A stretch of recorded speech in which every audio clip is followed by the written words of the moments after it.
अस्सलामुअलैकुम students, welcome to bright future academy. आज के इस लेक्चर में हम CS 507 इंफॉर्मेशन सिस्टम का लेक्चर नंबर 21 स्टार्ट कर रहे हैं, जिसका टॉपिक है स्पाइरल मॉडल एंड प्रोटोटाइपिंग। ये लेक्चर आपके फाइनल टर्म एग्जाम्स के लिए बहुत ज़्यादा इम्पोर्टेंट है, इसलिए वीडियो को आखिर तक लाजमी देखिएगा ताकि आपका एक एक कॉन्सेप्ट अच्छी तरह क्लियर हो जाए। तो चलिए बगैर वक्त ज़ाया किए अपनी नेक्स्ट स्लाइड पर मूव करते हैं। अब बात करते हैं introduction to spiral model overview की। Spiral is an iterative approach to system development. मतलब ये है कि हम सिस्टम को एक दफ़ा में कंप्लीट नहीं बनाते, बल्कि मुख्तलिफ आइटरेशंस या स्टेप्स के ज़रिए इसे डेवलप किया जाता है। It combines the classic waterfall model and aspects of risk analysis. ये मॉडल पुराने वाटरफॉल मॉडल और रिस्क एनालिसिस की खूबियों को आसपास मिलाकर काम करता है। It is very appropriate for large and complex information system.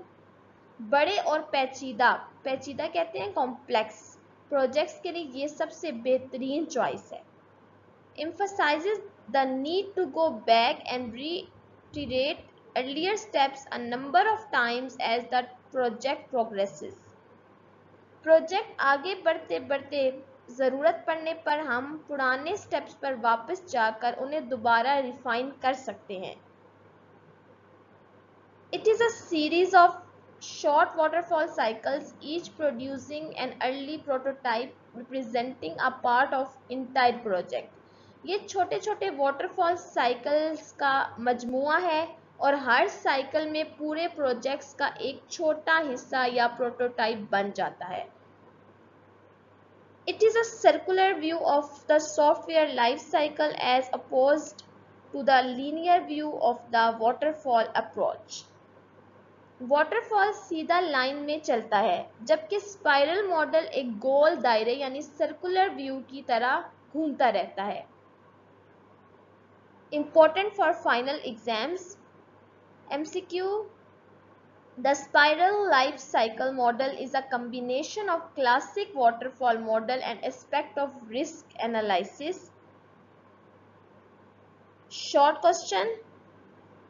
Define spiral model और इसके लीनियर वाटरफॉल से फ़र्क को अच्छी तरह याद रखना है। Long question, explain the spiral life cycle model with its characteristics. चलिए अब अगली स्लाइड पर मूव करते हैं। अब आते हैं अपनी नेक्स्ट स्लाइड पर, जहां हम बात करेंगे 4 distant faces of the spiral model. देखें, जैसे हमने पहले बात की कि ये गोल दायरे में चलता है, तो इसके टोटल 4 मेन स्टेप्स या फेसेस होते हैं। हर फेज को समझना एग्जाम के लिए बहुत ज़रूरी है। Determine objectives, alternatives, constraints. इस पहले फेज में हम क्या करते हैं, न्यू सिस्टम रिक्वायरमेंट्स को डिटेल में डिफाइन किया जाता है, जैसे इंटरव्यूज़ के ज़रिए, फ्लो डायग्राम्स बनाकर, इनपुट और आउटपुट्स देखकर और कंट्रोल सेट करके। साथ ही साथ अल्टरनेटिव स्ट्रेटजीज और कंस्ट्रेंट्स को भी रिव्यू किया जाता है। Evaluate alternatives, identify and resolve risks. दूसरा फेज आता है जिसमें हम रिस्क को एवेलुएट और रिजॉल्व करते हैं। इसमें रिस्क एनालिसिस शामिल है, जैसे प्रोजेक्ट कंप्लीशन का रिस्क, यूज़र की रिक्वायरमेंट्स, टीम की कैपेबिलिटी या हार्डवेयर और सॉफ्टवेयर की कंपैटिबिलिटी। और साथ ही यहाँ प्रोटोटाइपिंग भी होती है, यानी एक स्केल डाउन वर्जन बनाया जाता है जो फाइनल प्रोडक्ट्स को रिपीट करे। Develop, verify, next level products. तीसरा फेज है डेवलप और वेरीफाई करने का। जो प्रोटोटाइप हमने बनाया होता है उसे कस्टमर की एक्सपेक्टेशंस और रिस्क के मुताबिक टेस्ट किया जाता है। जब तक कस्टमर फुली सेटिस्फाई ना हो जाए, हम इसमें रिफाइनमेंट्स और रेक्टिफिकेशंस करते रहते हैं अगले लेवल पर जाने से पहले। Plan next phase. और चौथा और आखिरी फेज है प्लानिंग का। ये सारे स्टेप्स तब तक रिपीट किए जाते हैं जब तक कस्टमर सेटिस्फाई ना हो जाए। फिर फाइनल सिस्टम कंस्ट्रक्ट होता है। उसके थ्रू एवेलुएशन और टेस्टिंग होती है और रूटीन मेंटेनेंस कंटिन्यू रहती है। Important for final term MCQs, अगर पूछा जाए कि which phase of the spiral model involves risk analysis and prototyping, तो याद रखना है कि वो है evaluate alternatives, identify and resolve risks. Short question, write down the 4 distinct phases of the spiral model. Long question, explain each phases of the spiral model in detail. ये चारों phases के नाम और उनकी brief explanation लॉन्ग क्वेश्चन और short में लाजमी आती है। तो ये थे स्पाइरल मॉडल के 4 फेसेस। चलिए अब नेक्स्ट स्लाइड देखते हैं। Strengths and weaknesses of spiral model. अब आते हैं अपनी नेक्स्ट स्लाइड पर, जहां हम बात करेंगे strengths and weaknesses of spiral model की। हर मॉडल की तरह स्पाइरल मॉडल के कुछ फायदे भी हैं और कुछ लिमिटेशंस भी। चलिए इनको वन बाय वन देखते हैं। स्ट्रेंथ, पहली स्ट्रेंथ ये है कि it is good for large and complex projects, बड़े प्रोजेक्ट्स के लिए ये बेहतरीन है। सेकेंड पॉइंट है customer evaluation allows for necessary changes और incorporation of new technological advances, यानी अगर बीच में कोई नई टेक्नोलॉजी आ जाए तो हम उससे भी इनकॉर्पोरेट कर सकते हैं। Third point, allows customer and developer to determine and to react to risk at evolutionary level।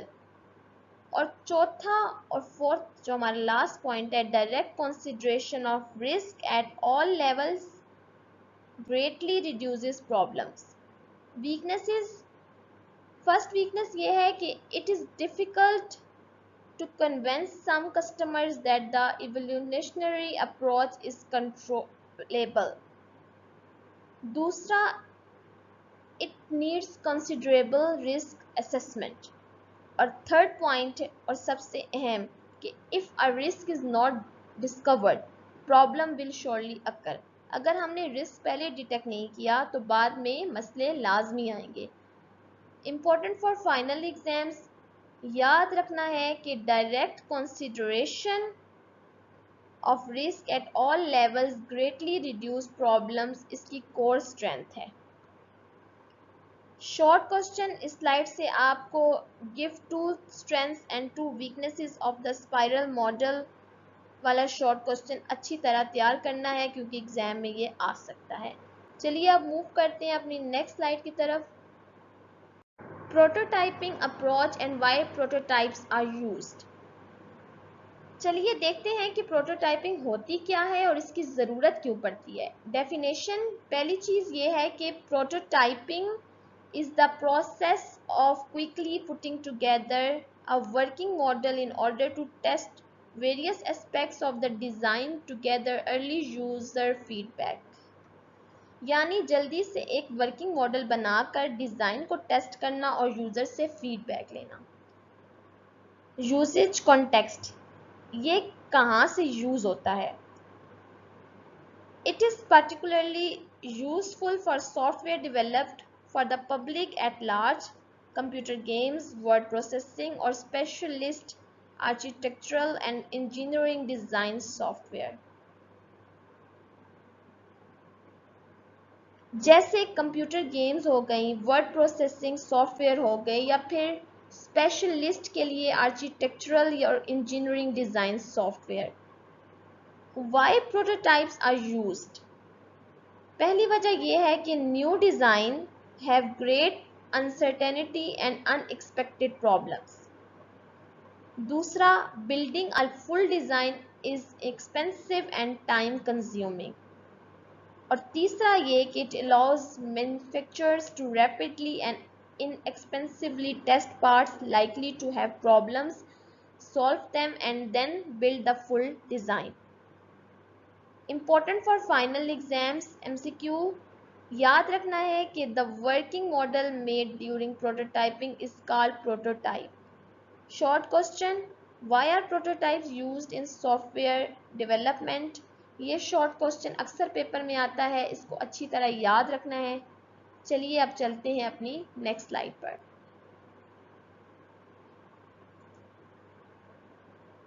Advantages of prototyping. Prototyping के फ़ायदे बहुत ज़्यादा हैं, इसलिए हम इन्हें जल्दी से पॉइंट बाय पॉइंट देख लेते हैं। Prototypes may be easily changed और इवन डिस्कार्डेड। पहला फ़ायदा ये है कि प्रोटोटाइप को आप इजीली चेंज कर सकते हैं या अगर ज़रूरत पड़े तो डिस्कार्ड भी कर सकते हैं। improves communication between developers and customers। इससे developers और customers के दरमियान communication मज़ीद बेहतर हो जाती है। improves user satisfaction and provides proof of concept to attract funding। ये यूज़र सेटिस्फेक्शन को बढ़ाता है और फंडिंग अट्रैक्ट करने के लिए प्रूफ ऑफ कॉन्सेप्ट प्रोवाइड करता है। Early visible helps management access programs and demonstrate it at an early stage। Early visibility की वजह से मैनेजमेंट प्रोग्रेस को जल्दी एक्सेस और डिमॉन्स्ट्रेट कर सकती है। Provides early training for future users. ये फ्यूचर यूज़र्स को अर्ली स्टेज पर ट्रेनिंग भी प्रोवाइड करती है। उसके बाद prevents unpleasant surprise by calling attention to incomplete inconsistent requirements। Incomplete या इनकॉन्सिस्टेंट रिक्वायरमेंट्स को पहले ही हाईलाइट करके अनप्लेजेंट सरप्राइज से बचाता है। Prototype may produce useful deliverables if time money runs out। अगर प्रोजेक्ट का टाइम या पैसा ख़त्म हो जाए तब भी ये कुछ यूजफुल डिलीवरेबल्स प्रोड्यूस कर सकता है। saves initial maintenance cost because customers do acceptance testing all along। और इनिशियल मेंटेनेंस कॉस्ट बच जाती है क्योंकि कस्टमर साथ साथ एक्सेप्टेंस टेस्टिंग कर रहा होता है। Important for final exams. Short question enlist any 4 advantages of prototyping. ये शॉर्ट क्वेश्चन में अक्सर पूछा जाता है। Long question discuss how prototyping improves communication and reduce project risk cost. चलिए अब मूव करते हैं अपनी नेक्स्ट स्लाइड पर।